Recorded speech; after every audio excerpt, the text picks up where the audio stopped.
Young people now need your support more than ever. Their future is on the line, but together we can prevent this crisis from defining the prospects of a generation. We won't stop. We won't stop doing it, regardless of the circumstances that we're put in, because the need for what we do is still there, and it's probably higher than it ever has been.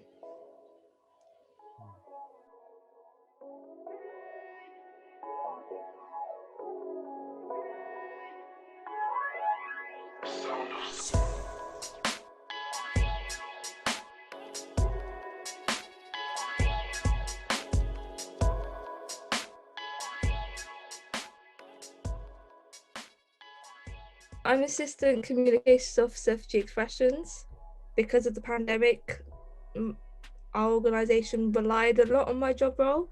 You know, communications in the virtual world was more important than it had ever been, which when the pandemic hit was our main way of having any interaction with young people, and also the way that we communicated our message and our support and our service.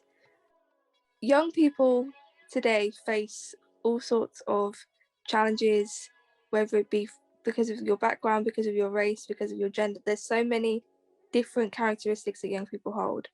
And whilst directly I may not share the characteristics of those around me, I do, however, have the experience of what it's like to have to fight a little bit more because of a characteristic you hold, or push a little bit more.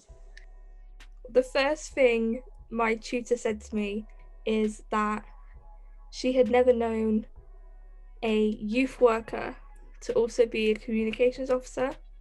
She was like, those two roles are so different. You know, one is in with the young people and one is behind the scenes, probably don't even see the young people. But I think that's something I always try and hold in the core of my job, is actually, yes, I'm a communications officer, but we are all youth workers with roots.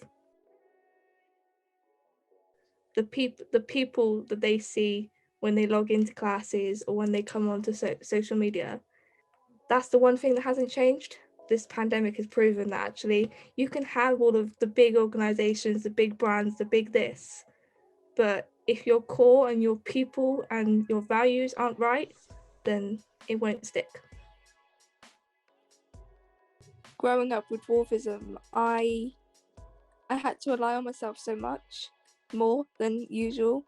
You know, the things that we would usually do as a flat or as a family or as a work team, you know, things like going to the shops, reaching stuff off high shelves, things that I always had people around me for, that wasn't the case anymore.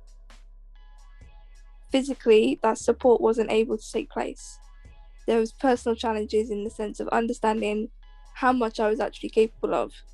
And I think that's where it comes into the relying on myself a lot more, because I didn't know I was capable of all these things. It's important to remember who was there through this time.